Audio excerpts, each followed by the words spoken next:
Hey guys, welcome to the Bandemic podcast brought to you by Kinsman. I am your host, Ray Ibarra. Tonight on the show, we have an amazing artist, Mr. Oscar Garza. Oscar started in South Texas and made his way all the way to the 1 O'Clock Jazz Lab at the University of North Texas. He also followed that up by going to LA and immersing himself in the music technology area. Today, you can see some of his products that he designed in studios all around the world. Stick around, it's going to be a great show. Hey guys, welcome to the Bandemic podcast. And please welcome to the show, Mr. Oscar Garza. What's up, Oscar? Hey, man. All fancy with a Mr. Oscar Garza. Mr. Oscar Garza. I gotta respect my elders. Hey, aren't you older than I am? Even by 1 year. Dude, I'm so happy that you're here, man. I feel like it's been a long time since we've actually just gotten to talk. You I know? know it's been too long, and I know we tried to get together last time I was in town, but whatever, just didn't work out. So Yeah. Well, we're glad you're here, man. And so this podcast is all about getting to know the musicians from around the Coastal Bend. And you came to mind because you're from the Coastal Bend, but you've been busy in the world. So before we get going with that, can you tell us a little bit about your background? Like, which background? well, let's start with music and then we'll move because I know it was a progression, you know what I mean?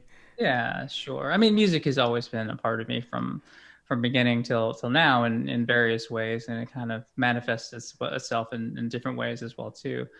I'm a saxophone player. Yeah. Still play. I'd say I still gig, but because of all the problems in the world, I think a lot of us aren't Yeah. necessarily out there gigging at the moment. But under regular circumstances, I still gig and Yeah. I do the musician thing. So yeah, I mean, I grew up in Kingsville and eventually went to University of North Texas up in Denton, which is where I currently live as Yeah. well. Went to school there, got my jazz degree. Was a professor there for a few years as well too, and saxophone. Nice. Loved it there while I was there. Learned a whole lot. Eventually moved out to Los Angeles, and that's kind of where different worlds kind of collided, and my musician stuff kind of blended into more music technology stuff Nice. and recording and studio. And I started working with music technology companies back then when I moved out to Los Angeles. So I lived there for about 6 or 7 years, did all that. Eventually decided to move back to Texas because it was a little bit cheaper to live over here. So moved back to Denton, and I'm glad I did. I love it here. The music scene here is great and has grown a lot even since I came back again. So yeah, and now I'm blessed enough to be able to work from home Nice. with the technology company that I work with currently, and I still play. And the people that I work with are musicians as well too. So it's definitely been a ride, but you never know what's coming up, and I always think of each thing as being a step for the next thing that you're getting ready for, basically. Yeah. Well, let's unpack that a little bit. So you started playing sax when sixth grade?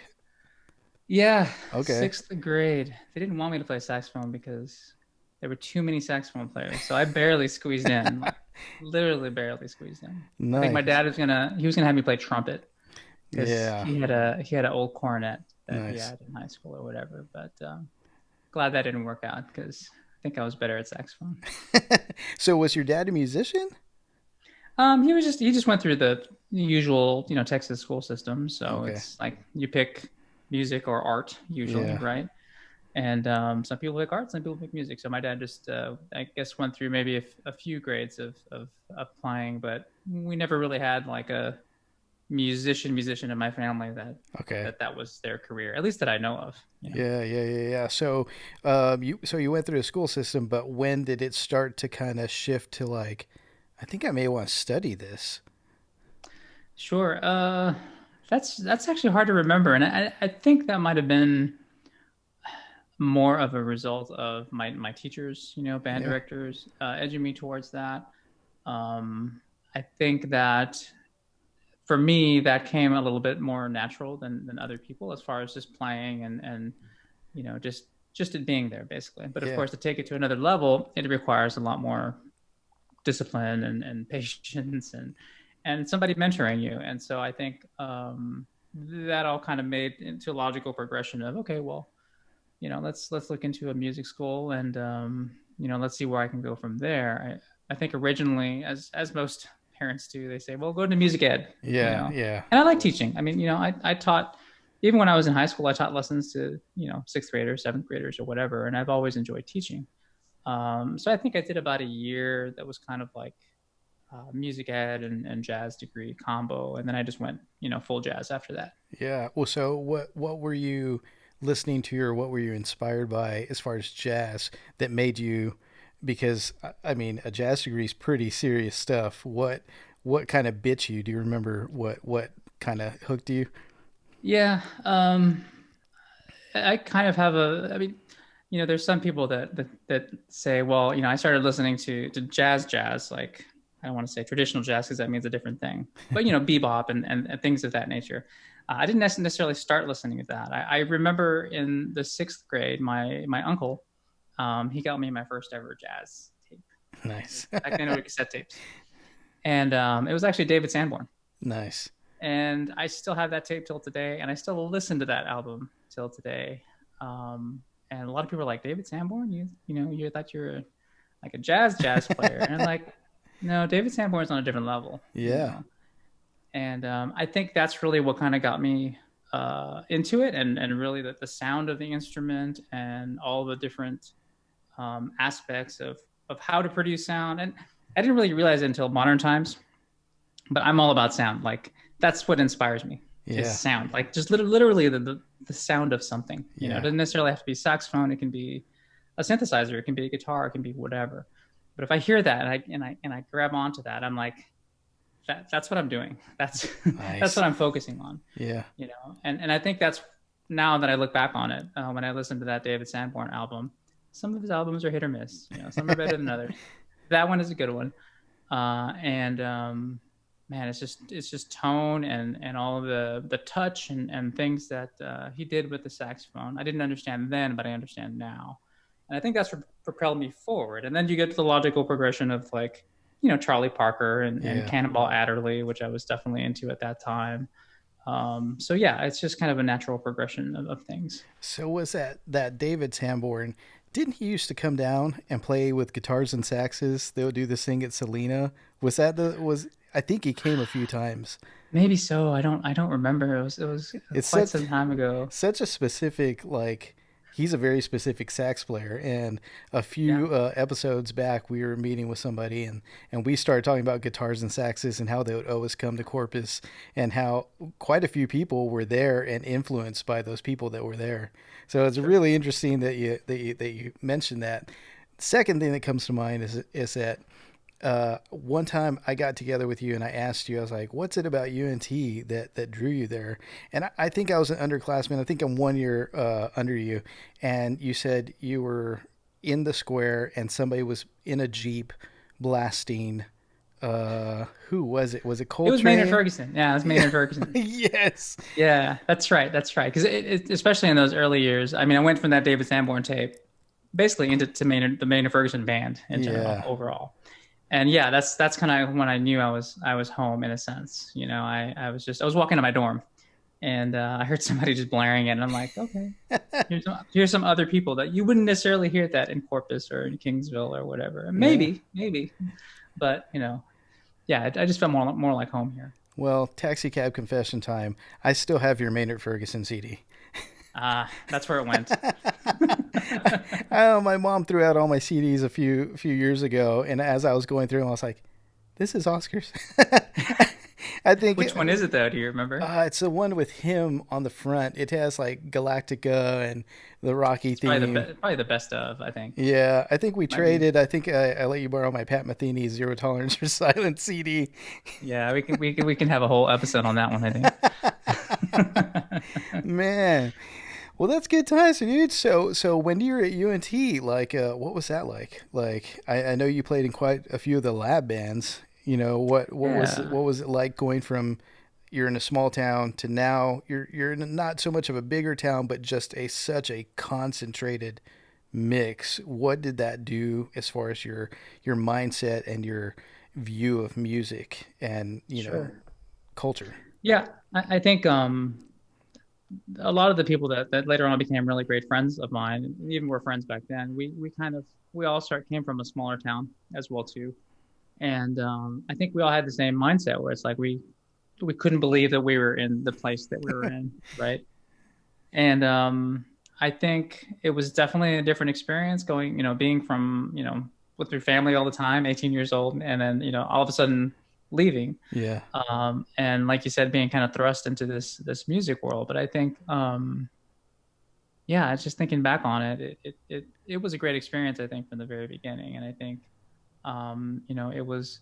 it was kind of inspiring to go through and be around other players, and it makes being around those caliber players makes you want to practice more. Not Yeah. necessarily because I want to be better than them or whatever. It just inspires you to pick up the horn and want to play.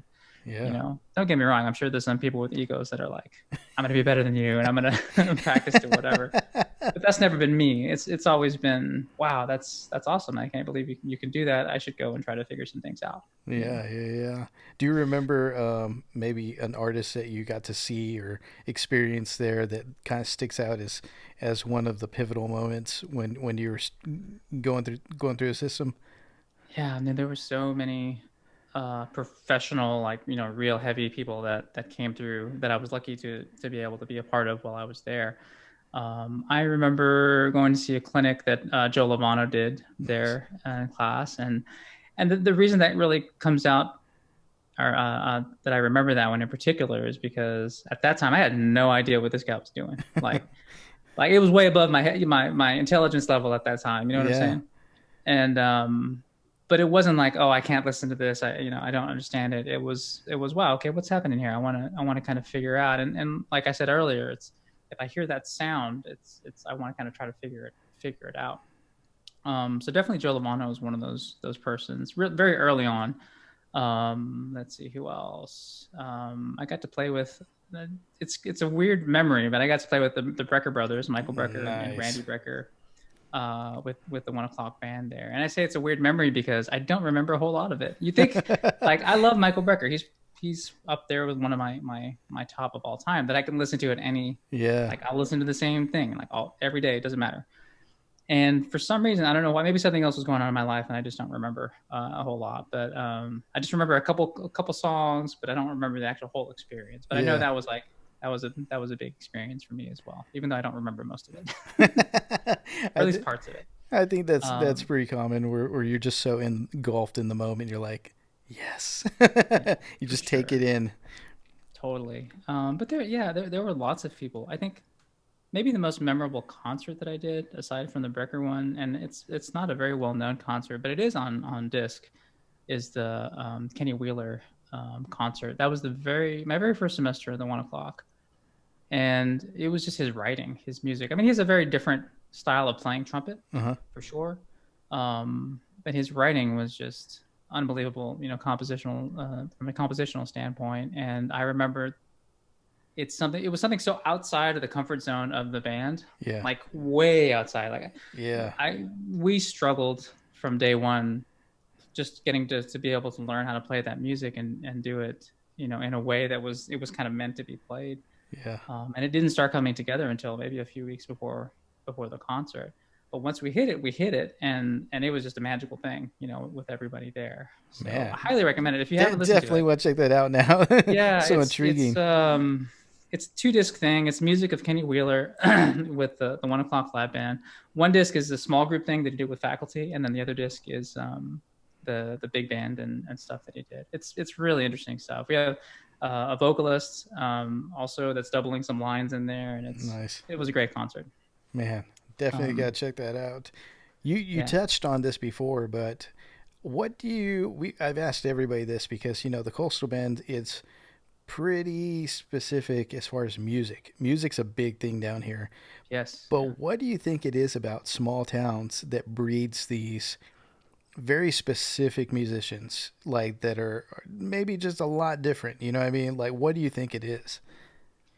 I don't know. We're just different down there, man. I've tried to pinpoint that for a very long time, and you always hear, especially in the valley or just South Texas in general. Um, you always hear these stories of those couple of people that are just like these ridiculous players, and Yeah. and our schools just for the most part, maybe things are different now. I doubt it, but like we didn't have the resources that we had. Yeah. Like up here in the Dallas Fort Worth area, everybody takes lessons. They have private lessons. Everybody gets Wow. paid. I mean, that's an alternate source of income for musicians up here. Is just teaching lessons in the school system. Wow. And so right off the bat, people here, you can say they have an advantage because they have just more access to more resources. Yeah. Not necessarily from a money standpoint, but just the resource in general. But then you go to South Texas and it's just like, wow, you just have these monster players that tend to pop out of seemingly nowhere. Kingsville has a great amount of them. Corpus had a great amount of them as well too. Lots of places in the valley, Laredo. Yeah. It's just, yeah, I really can't explain it. I don't know. If I had to take a guess, it's just like there's some people that are just, once again, you're kind of natural at it, and you could say that you're born or blessed with it, right? Yeah. And there's nothing else in that area that's even remotely related to the level. So maybe that brings a different level of focus. Yeah. I don't know. I'm not sure. There's less distractions or whatever down there. I really don't know. Yeah. Somebody did mention that. They're like, you get drunk or you practice music. Yeah. Maybe it's the tamales. I don't know, man. Dude, oh my gosh. Yes. Definitely tamales. Oh. Man.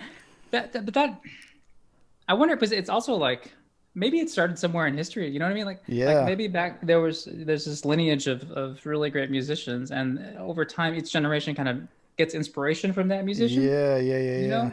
And then so maybe that seed was planted a very, very, very long time ago. And we're just kind of offshoots and products of that. I say we, like I'm part of that group. I'm not saying that I am. I'm just saying those people maybe are offshoots of that, Yeah, that's really interesting. Having, I mean, you remember Cookie Garza, and that guy, putting in scholarship money, towards a musician. That seems like maybe one of those seeds that was planted a long time ago that opened up the doors for a lot of people. So that's a really interesting take. I hadn't heard that before, or that idea come through before. So that's awesome. I definitely want to get to the bottom of it. I definitely want to figure it out. Everybody could all be like the product of this one amazing accordion player that just played in conjunto like an MF, just killed it. And that spun off all these other musicians. You never know. It's it doesn't have to be specific to a certain type of music. I've always felt that an amazing musician is an amazing musician regardless of the style of music that they're playing. Yeah, I think it's so interesting that a lot of your references were trumpet and accordion. It's amazing because that's a testament to musicianship in general, because like some people just gravitate towards this, but when it's sound, you find the sound in different instruments. What are if you could name your top three, like that sound that person produced, who would they be? Just from a strictly sound standpoint? Well, like just that tickles your ear in a way that it's just like that what that person produces is like. Yeah, well, I'd have to break it up into instruments. Okay. If I can. Yeah. So first off, I mean, I've already mentioned too, it's David Sanborn and Michael Brecker for me. Yes. People probably would go crazy that I didn't mention, Bird or Coltrane or, I mean, Coltrane was the before. Yeah. Michael Brecker anyway. So, that kind of bred up.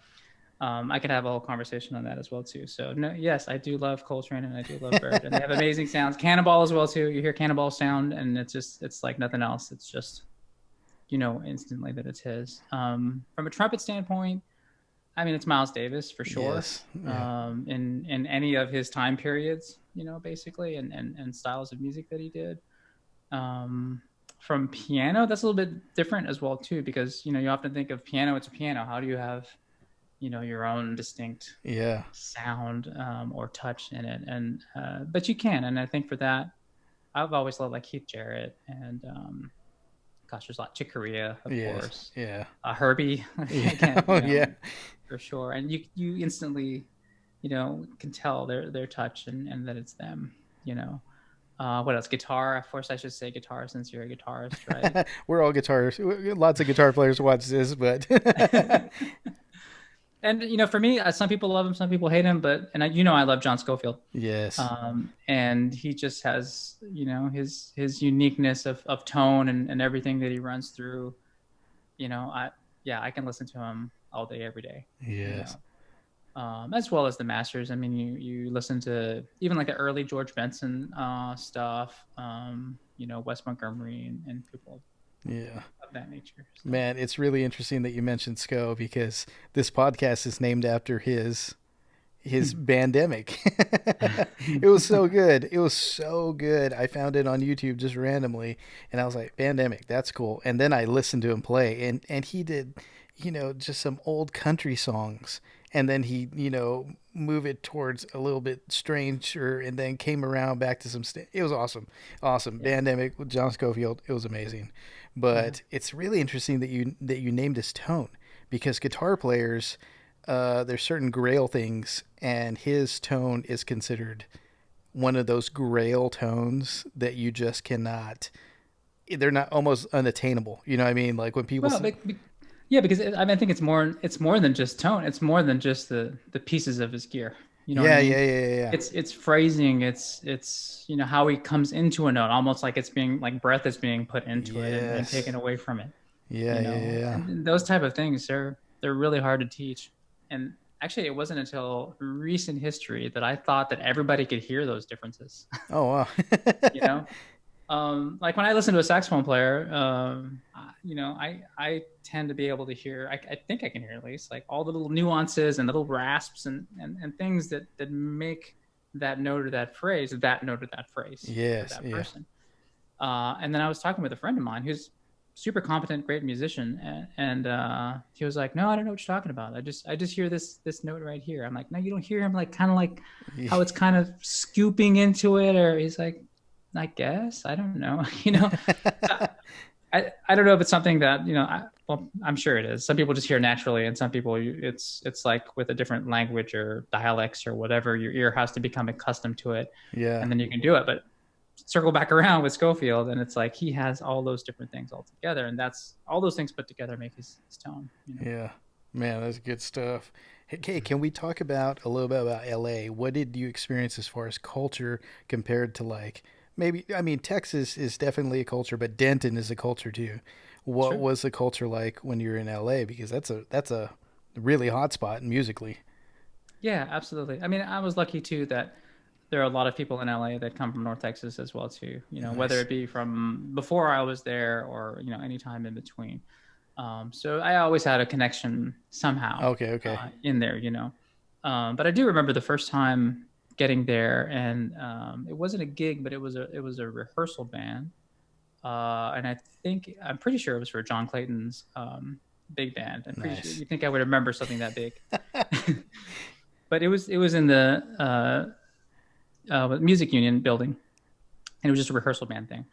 And the only reason that I bring that up is because I remember looking back. It was a big band gig, and I look back and like there was nobody I knew there. Like all the people that I knew and grew up with playing music in North Texas, and I knew that I could count on them and how they were going to play. Clean slate. Like I didn't know any of these people, and they didn't know you. Yeah, exactly. So it was a little bit shocking, I guess, at first, and maybe that was the first time I was like, "Oh crap, I'm in a different place right now, and I don't know. I guess I can hang. We'll see. We'll see what happens." But after I got to learn, get to know people and whatever. I mean, everybody's super cool there. Everybody's just trying to survive, just like any other musician. Out there and do what they can. And, you have instances as you have anywhere with people that have their own cliques and whatever, and they hang out and whatever that is. But I mean, that's normal. You're going to see that anywhere else. I think the most important thing is just to remember that, we're all trying to achieve the same thing, and we all come kind of from the same place, at least from a music standpoint. Yeah. So it is what it is, and we help each other out when we can, Yeah. So you didn't experience any of the fires in LA, but did you experience any of the earthquakes?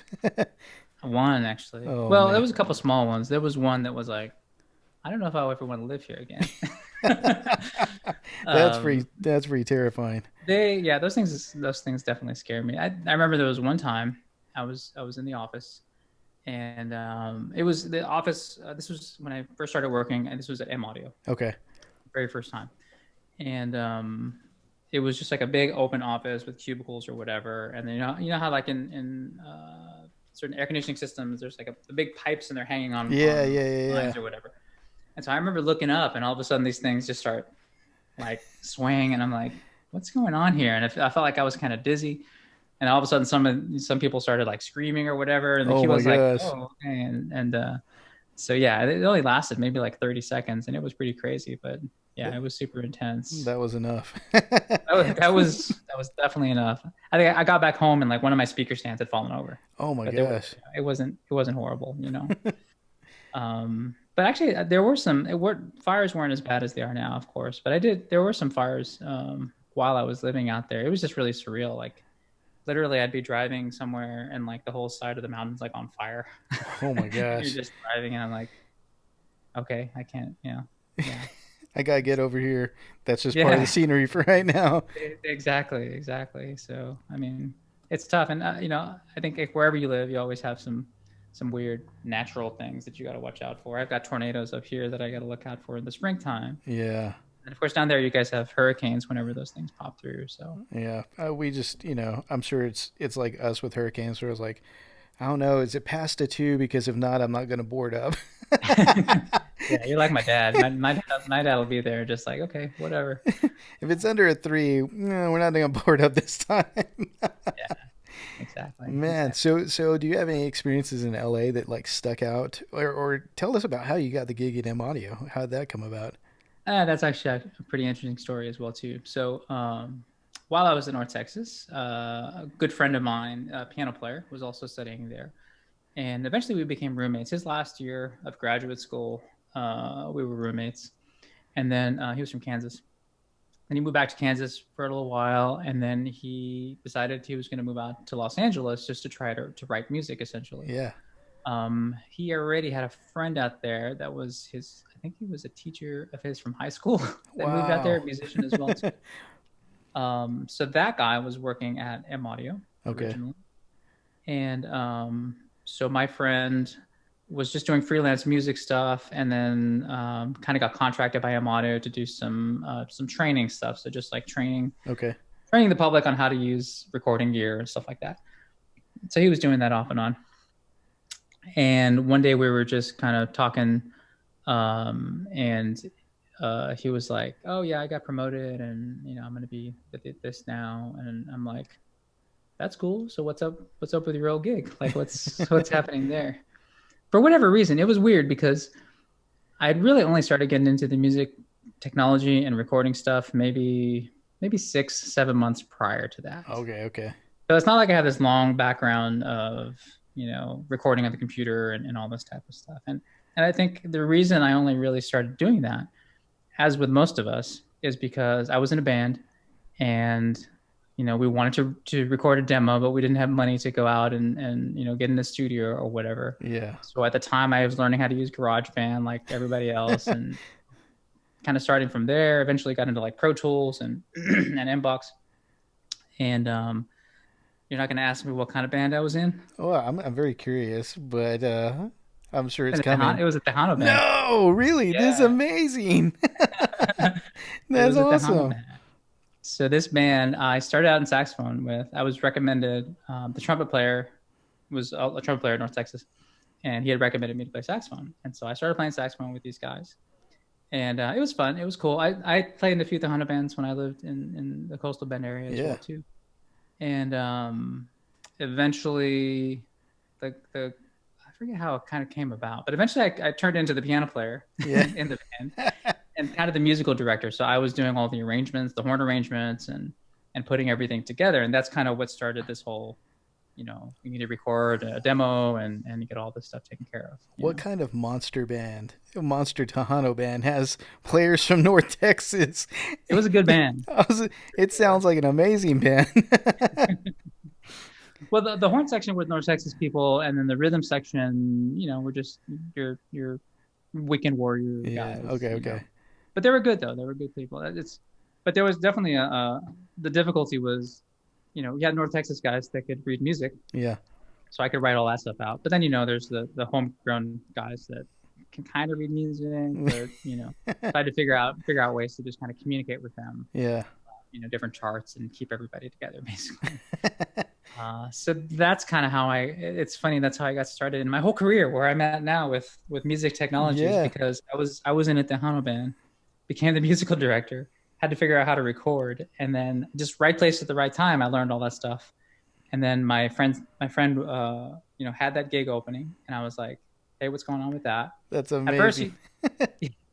he was like, "Oh, you probably don't want to do it." And I should give you a little bit of background on that, because when we lived together, I was super lazy. Like, No.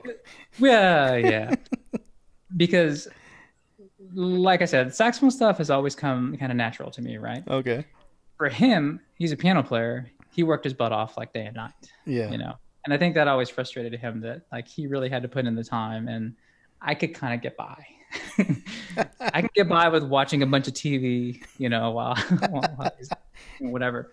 So I mean, he's one of my best friends, and I was like, yeah, you're right. I mean, yeah, I was lazy, but I know that I could, I know I can put it together, Yeah.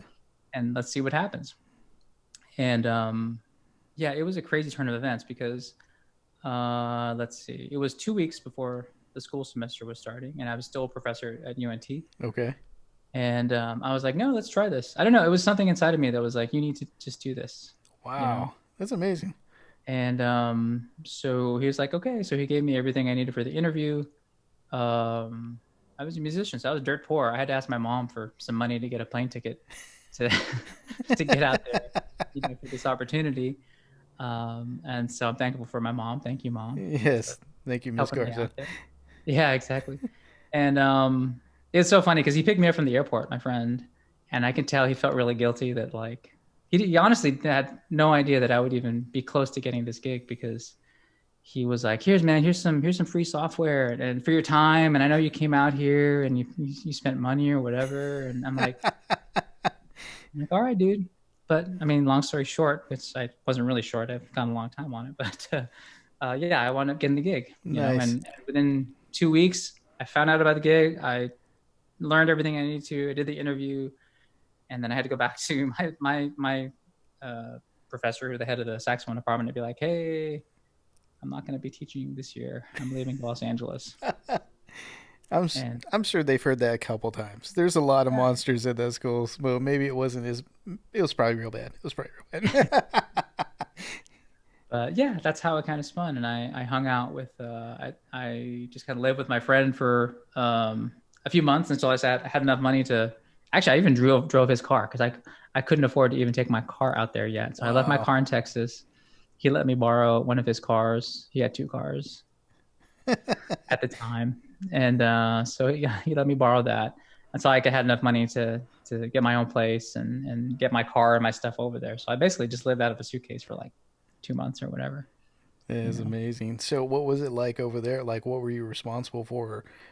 What kind of, because we're headed somewhere, but what was going on there? What was brewing? Yeah, sure. I think, well, what I found out with that gig was that, I mean, I always knew I loved teaching. Um, and this gig wasn't really that different from it, Okay. And so I think I excelled pretty quickly at that, because it was just learning what I had to learn from a hardware standpoint, from a technical standpoint, and then just how can I pass that information in a way that somebody can actually understand it, Yeah. right? And I think I've always been pretty good at that. So yeah, I think a lot of it was just getting people excited about recording with a computer. I mean, in those days, that was kind of the whole turn of analog to digital, in a sense. Yeah. Right? I was kind of in the back end right before the digital really kind of popped, and there was still a lot of, if you want to call it, like, animosity from old school analog. I'm going Hmm. to use tape forever till I die. People, you know, Until it nothing runs against out. tape. Yeah. And and truthfully so. I mean, back then the digital stuff, like, just didn't sound as good back then. The Hmm. technology was still in its infancy. And so, but I was lucky to be. It was just crazy to be a part of all that. Yeah. And we always call it kind of like the laptop revolution, right? So you went from this time period of everybody on desktop computers, the big bulky things, and then everybody now has a laptop. They can go and make music wherever they want to. Yeah. And at that time, M Audio were making products that were exactly for that lifestyle. Yeah. Just small little portable keyboards that you could take, or little boxes that you can plug in and plug your microphone in. Yeah. And we always kind of called it, democratizing music. What used to cost tens of thousands of dollars to get into a studio was, for a few $100 now, you can get pretty decent setup. Yeah. I remember this. That must have been right around, man, 2004, 2005. 2004 is when I started. Yeah. Man, yeah, because I bought a Firewire 410, and that put me through. I mean, that put me through really far, like probably very far. You know what I mean? Solid box. Yeah. The 410 was one of the boxes that I had in my interview. They Amazing. gave me 410. Like, you have to go and explain how to use this and everything. That's amazing. That was right at that time. Yeah, exactly. Man, and they came with Pro Tools. So were you guys affiliated with? I guess you guys were affiliated with Pro Tools. Eventually what happened, M Audio, M Audio, I have to go the whole history of it, but M Audio started out as Mini Man way back in the day. And so Mini Man would just make small little accessory boxes to get MIDI channeled in different places. And they just made these little funky everyday use boxes. And then eventually they changed the name to M Audio. Literally the first day that I started, I'm pretty sure it's the first day, was when Avid bought M Audio. So Avid owned DigiDesign at that time. A lot of people didn't know it, thought DigiDesign was its own company. Yeah. But Avid also owned DigiDesign, but they left DigiDesign alone. So for those of you that don't know, DigiDesign is who made Pro Tools. Yeah. And so Avid owned them, and then so we became part of that family. So it was basically 3 different companies where Avid, at least initially, was all the big time video stuff that you see in Hollywood, video editing, etc. DigiDesign was Pro Tools and all the audio editing that you see, with all the big records and movie scores, etc. You got a bug in there flying around. Yeah, it's this Mike Pence's fly just got here. He's making his cameo. Yeah, it's a long trip. And then there was the M Audio side of it, which was the kind of that funky on the go type of recording. And so eventually all of that kind of got mixed together, and so there were versions of Pro Tools for M Audio stuff, and it just kind of all blended together eventually. That's amazing. So how long were you there at M Audio, or did you transfer to Pro Tools? Like what was it? What was that? What went on there? So M Audio was M Audio. In other words, they completely left M Audio alone for a number of years. Maybe 3 or 4 years. And really right when I got at M Audio was before it really kind of skyrocketed and it became, the name that everybody knew. Not, now it's whatever, it is what it is. But like, I remember when I got there were still some people that didn't know the name M Audio, when I would go around. A few years after that, then everybody knew M Audio. And it was kind of like, I was the rock star coming through because I worked for this company, or I had the backpack, the M Audio backpack, and everybody was like, hey, what's up? I was just wearing my M Audio shirts. Anyways. And then eventually Avid decided to start, kind of made sense to kind of reorganize things, and you have, double of these and whatever, or organizational wise, which sometimes is good news and sometimes is bad news, whatever. But then that's when they started kind of blending in more of the DigiDesign and M Audio stuff together. Okay. Eventually, they decided to get rid of the DigiDesign name altogether and just make it Avid, and then it was just Avid Pro Tools. And then M Audio handled the hardware stuff.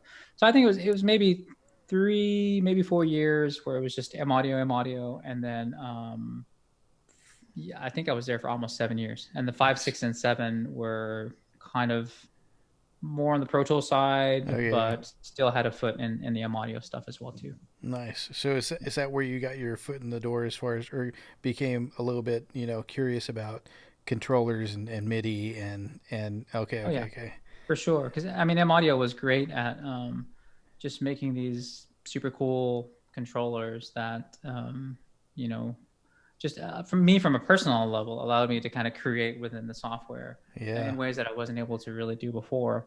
And like I said, M Audio kind of pioneered those small, portable, little MIDI controllers that a real piano player would look at and be like, no, I'm not touching that. But we often joke that it's like, we made keyboards for non-keyboardists, for non-piano people. I had quite a few. king, king, king. Still works. It was awesome. We have a ton of Axioms here. Like Okay, literally, yeah, they're great. absolutely. So So yeah, yeah, that's how I got into the whole controller stuff, audio interfaces, speakers. I wasn't a product manager back then. Now I'm currently a product manager for Personas. nice. But the product managers were the people responsible for just kind of creating a product and having a vision for a product and having it go out the door. I was lucky to be able to work with some of those people since I was in Los Angeles there in the office. And so speaker wise, they would bring me into the isolation booths and we would listen to different speakers and they would teach me on how to voice a speaker and what Nice. to listen for. So I got a pretty good education on that stuff. Dude, that's invaluable, right? I mean, golly. That's Totally. And I mean, yeah, I look back on it now and it's like, I was just a lucky SOB happened to be in the right place at the right time. so when did you decide to move back to Texas? Yeah. So, I mean, I really enjoyed living out there, minus the earthquakes, and Fires. fires and some other stuff. But eventually I always knew that I would, I mean, I love Texas, Yeah. maybe in a way different than other people. We all have our different ways that we love Texas. But I always kind of figured I would eventually move back, Yeah. and then it was just a matter of, where. So it's like, South Texas opportunities aren't as great. Although I was still working for M Audio, so I was still Oh, technically okay. remote. They were going to let me work, wherever I wanted to, basically. That's amazing. Yeah, Golly. so that's why I was like, okay, I'll take advantage of that, and I'll just let's use that opportunity to move back to Texas again. I looked at Austin area, and I had always thrown around Denton, but I never knew I had Denton in my mind just because of nostalgia purposes. Yeah. Being like, oh, the good old days and whatever, or if I actually liked or loved living in Denton. Yeah. Um, but it seemed right for me, and so and I know it was the right choice now. I mean, it's like I said, I love it here. you Nice. know. But yeah, I had the opportunity to move because I was just working remotely. And at the time, I was traveling a lot for work throughout the entire country. Oh, okay. Okay. So I was able to position it as, hey, it's easier for me in the middle of the country, DFW airport. I can get wherever I need to. We ran into each other in an airport. I I think we think. have. Yeah. Yeah. I was flying home. You were flying out, and we were just randomly. Totally. That happens more often than I would think it happened. Like just meeting with random people in airports. It's like, yeah. what are you doing? Okay, yeah. Some weird guy with a guitar who's over there. So Man. yeah, that's how I kind of wound up back in Texas again. And briefly, I lived in Louisiana for 2 years. Personas is based in Baton Rouge. Yeah. So I was out there for a couple years. Although I still came back to Denton. My son lives here, Nice. so I would come back here to be with him. And then eventually moved back again full time to Denton about a year and a half ago. Nice, man. Nice. So, how did you get with Presonus? Because that's an interesting company. Like, I've seen, I think everybody's seen them grow from, this very like homegrown type thing to now it's Presonus. So, it's interesting that you had a career like that with M Audio and now with Presonus. So, tell us your secret. Totally. How are you us on the cutting edge? Because there are a lot of people that used to work at M Audio that work at Personas. No way. Really? That's amazing. Yeah, my boss actually, he's from originally M Audio. He's the VP of product development. Nice. So he was originally from that M Audio. He's also a saxophone player as well too. That Nice. also went to North Texas a while back. So Fitting. small world. Who else? We have a few people in QA from M Audio. We have another product manager who does all of our mixers. Maybe you've seen him. He's got the big beard. I think Beard so. guy. Oh, yeah, yeah, Yeah, yeah. his name Okay, is okay. Ray. Yeah, yeah. He's Okay, now. Yeah, he also is from M Audio as well too. So Amazing. there are a decent amount of people, and they were trying to. They knew I was in Dallas, Ray and my boss John, and so they had contacted me years prior before me joining them, and they were like, "Hey, you want to come and live in Baton Rouge?" And I was like, I mean, at the time I had another gig, and I was like, "Yeah, I don't think I can pull that off right now." Yeah. Whatever. A few years later, circumstances changed, and they were a little bit more willing to let me kind of go back and forth every once in a while. And I hit them up again, and they were like, "Yeah, let's interview and do that whole process and see what happens." And so it just happened to work out that way. Nice. And you're right. I really do feel right now that like, I mean, Personas already grew up and became, Personas, especially on the live sound Yeah, side, yeah, yeah. mixers and stuff.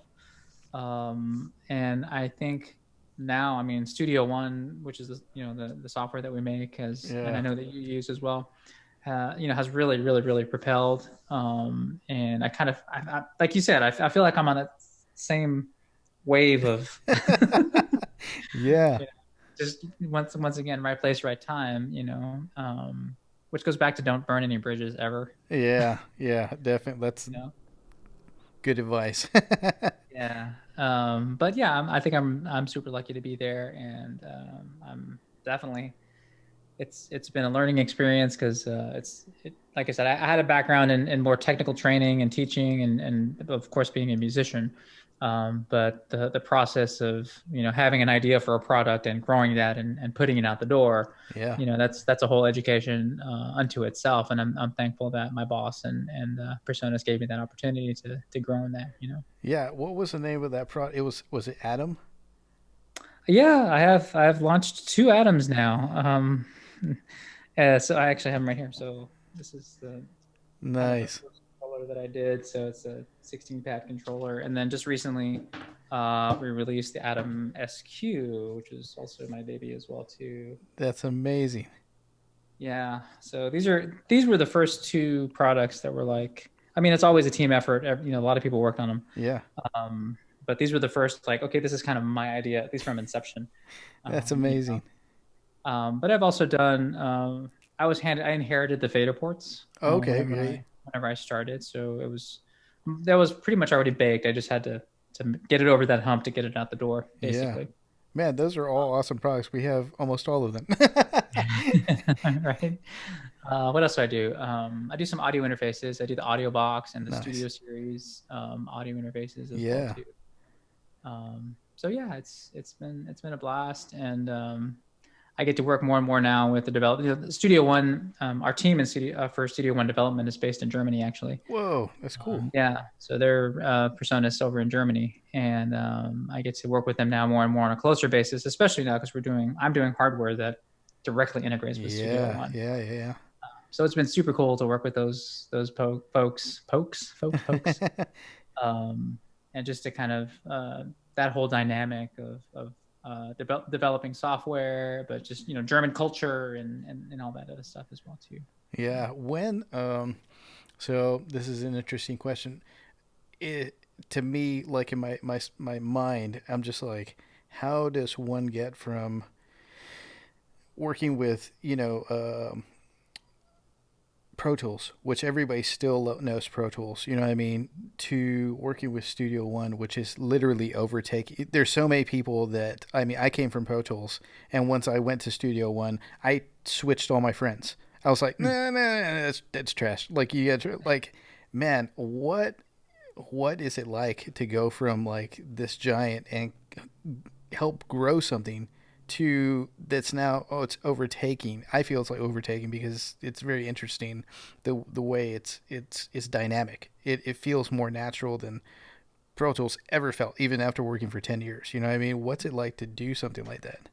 Sure. Well, I mean, once again, a lot of that goes on the development team and just their vision and their ability to quickly move. Basically, I think the thing that I always heard with Pro Tools, even when I was working there, um, Pro Tools has been around for a very, very, very long time, Yeah. right? And so you have all this code and you have all this stuff built up over time, and it's really, really hard to go through and all of a sudden change things and from one standpoint, from a technical standpoint, it's difficult. Two, from the people that are used to certain workflows in it and they rely on that on a day in day out basis, the people in the movie studios, the people in whatever, Yeah. you can't just go through and just completely change it and change their world. Yeah. That makes a lot of So sense. yeah, so from that sense, Pro Tools has to maintain kind of consistent, for better or for worse. Yeah. Okay. Okay. And I think Studio One is kind of lucky enough that it's a relatively new DAW, even though we're celebrating 10 years, I think this year, Nice. which is crazy.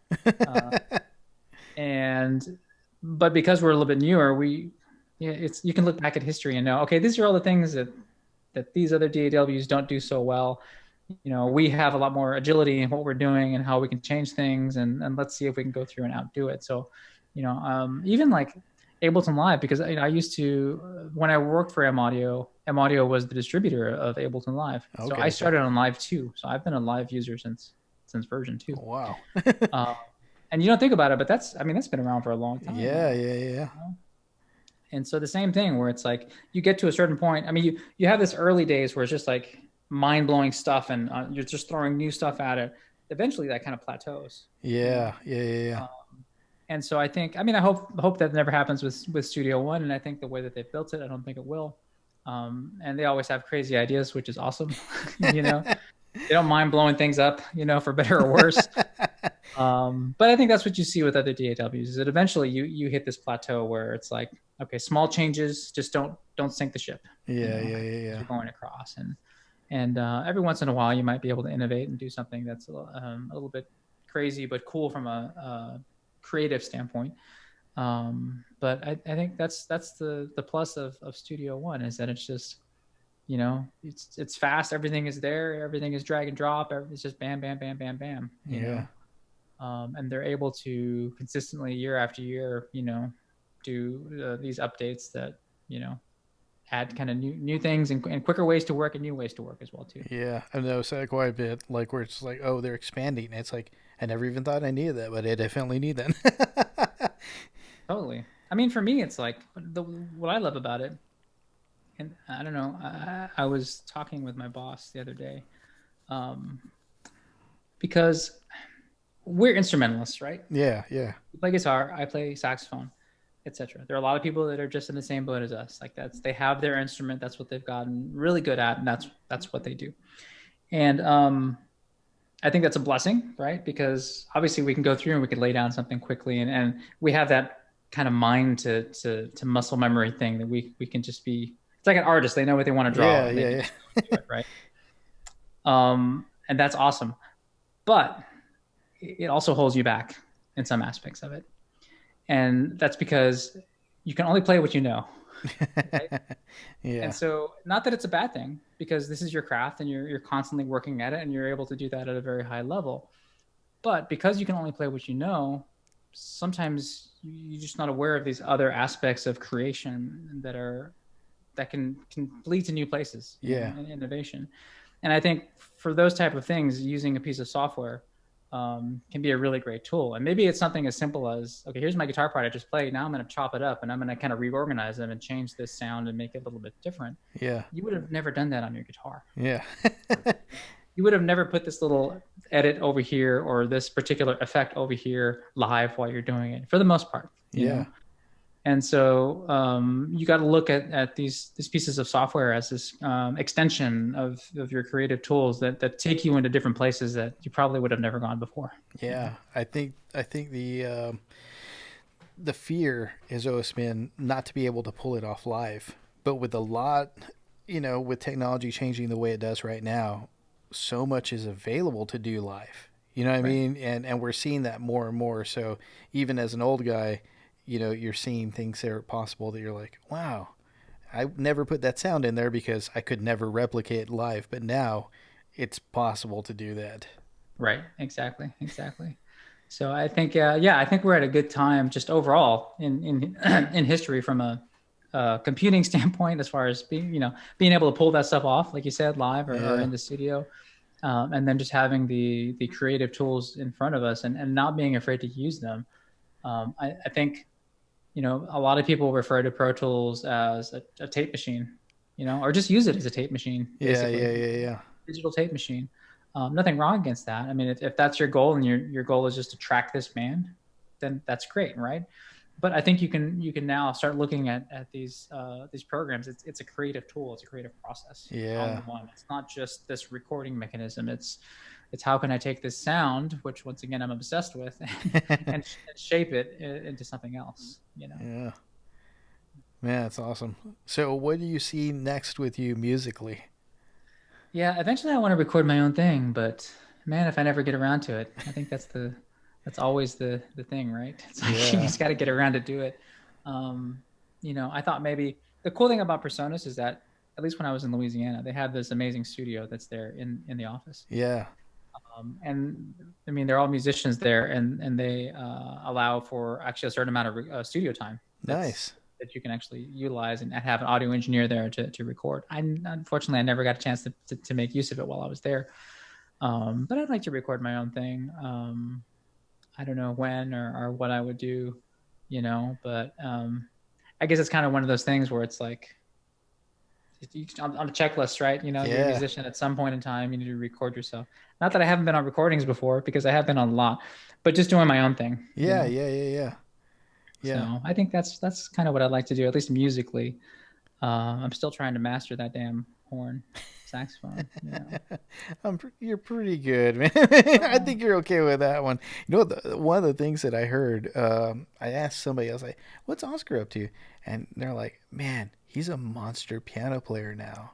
But I've never heard you play piano. But I was like, "Man, he was such a good sax player." And they're like, "Dude, he's killing it on piano now." And they were like kind of depressed because it was like once again one of those things where it's like, did it come natural to you? Did piano come as natural as sax? I don't. Well, the piano is one of those instruments that people will fight me for this, but I think it's probably to get started. It's probably the easiest instrument. Okay. It's instant gratification. I mean, you push a button and sound comes out, right? It's not like guitar where you got to be in the right position, or the saxophone where you got to mess with the face, or any instrument where you got to put stuff to the face. It's just you press a button and sound comes out. Now later on it ramps up real fast. Yeah, yeah.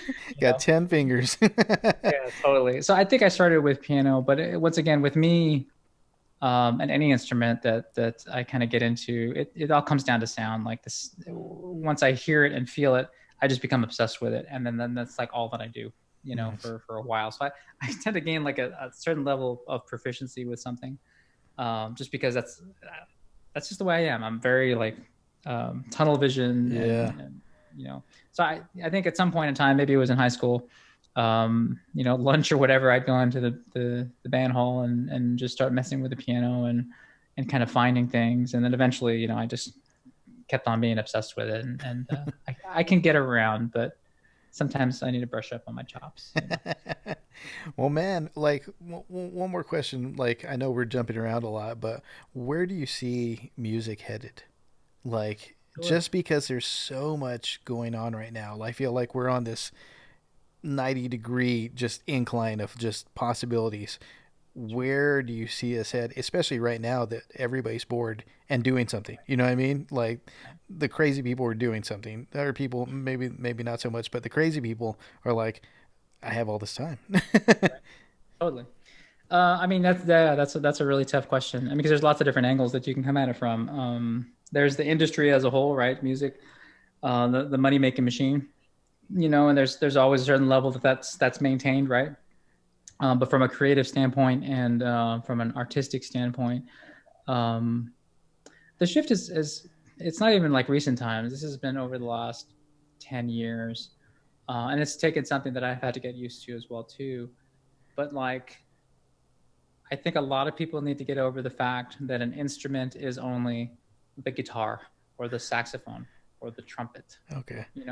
For a lot of people now, especially, teenagers, etc., kind of growing up, their instrument is now the computer. Yeah. Yes. You know, See it every day. and all those sonic possibilities that happen there. So instead of us, putting in the time, you're like, oh, why don't you put in the time and learn guitar or play? I mean, they're putting in the time programming music, Yeah. into software. And I know for some people that aren't open-minded, they don't see that in like as a legitimate thing. But I think it is legitimate because it's here. Yeah. It's now basically. Yeah.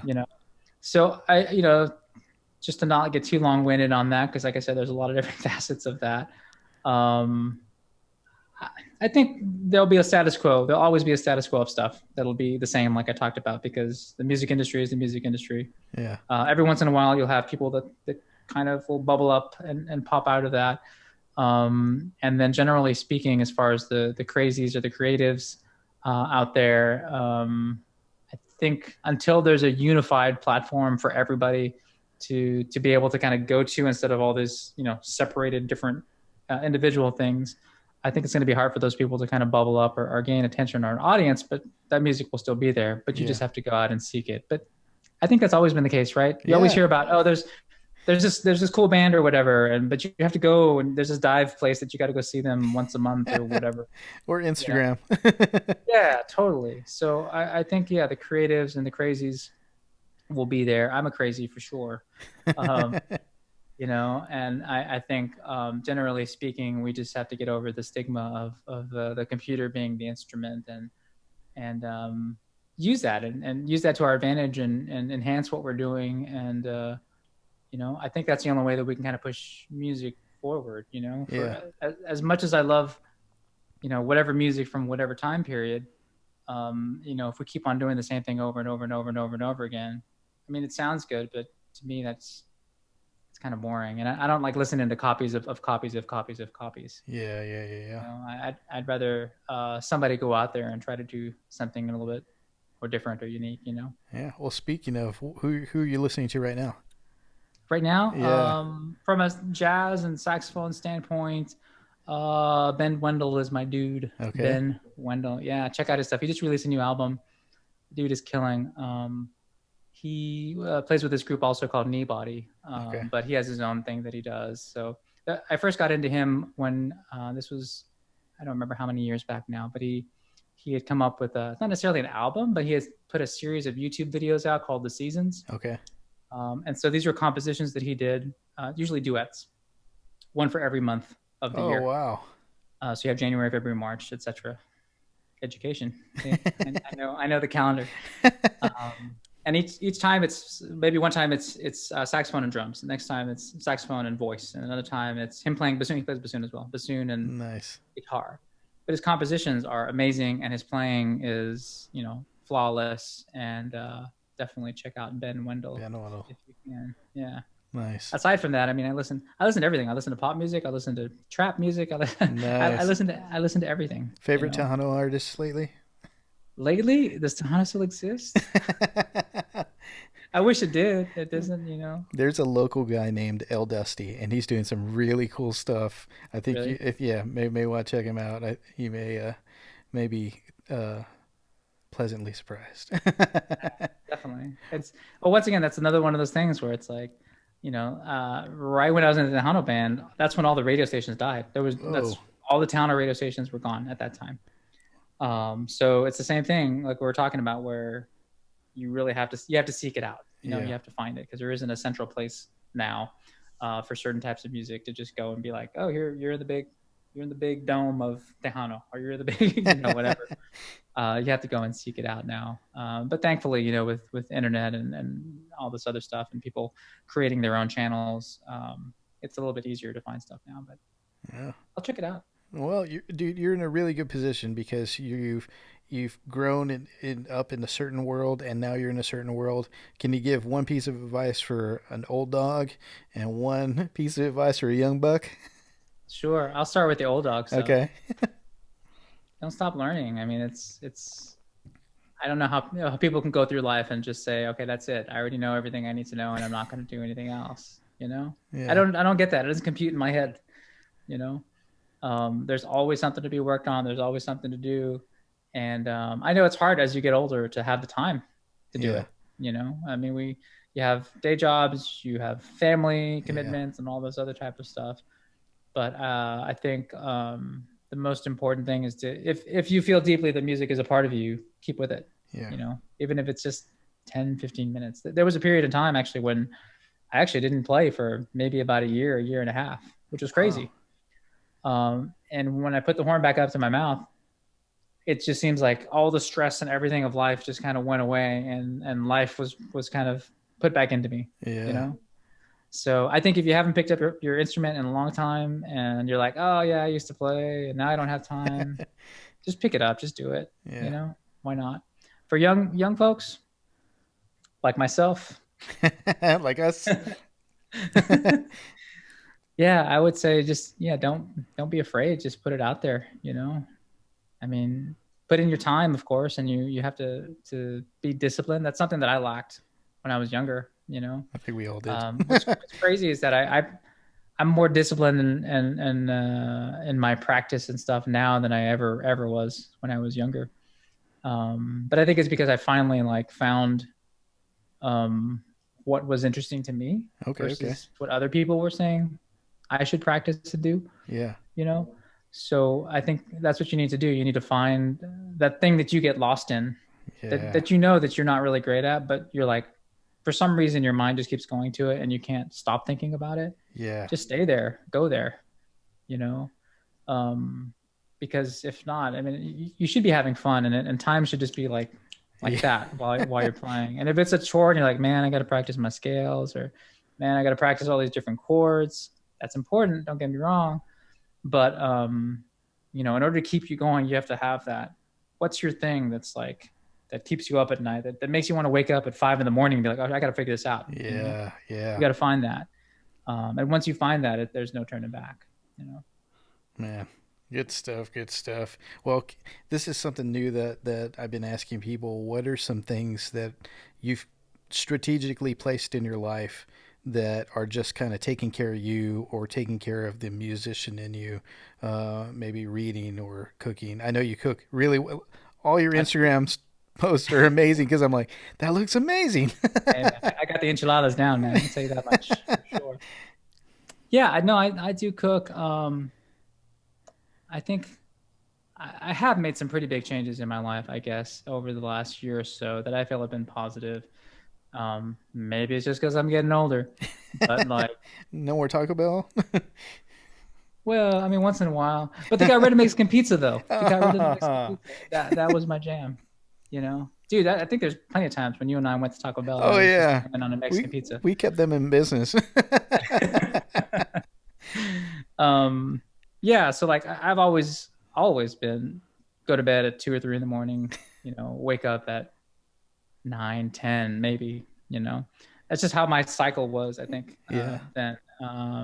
But I always felt like crap. Like even though I would do that, I would always just feel like crap every day. So just recently, I not try. I don't go to bed at 9 or 8. I'm not like an old man, but I do try to go to bed by like 10 or 10:30. Okay. You know, okay. And force myself at first. I'm not a morning person at all, but just to kind of wake up at like 6 or 6:30. Okay.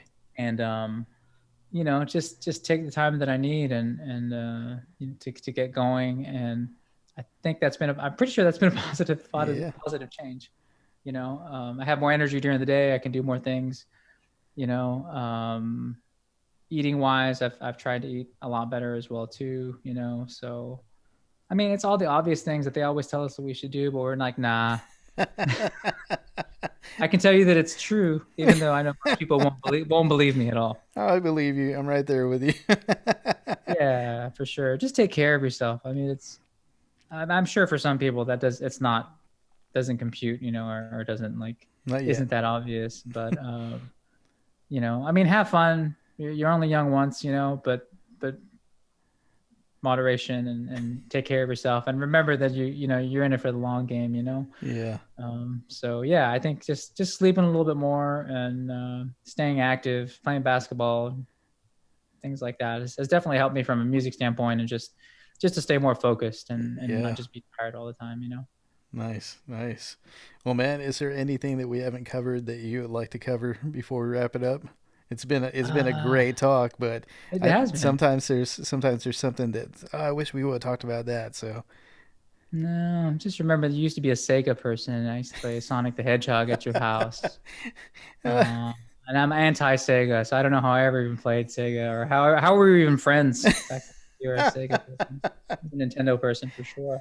Oh man, yeah. No, I think we're good, man. I mean, I think, you know, I think it's cool and lucky to be able to know each other, right? Yeah. And to grow up at the same time, and to be able to gig together back then was super awesome, and make something that wasn't there, basically, at least at that time. Yeah. You know? I think that was super cool that not just you and I did, but other people in our little group and community did as well too. So I'm super thankful for that, and I'm glad that you had me on the show, man. I appreciate it. Dude, we were glad to have you. Seriously, man. It was amazing. It was amazing. Guys, thanks for tuning in. Catch us next week on the Bandemic podcast.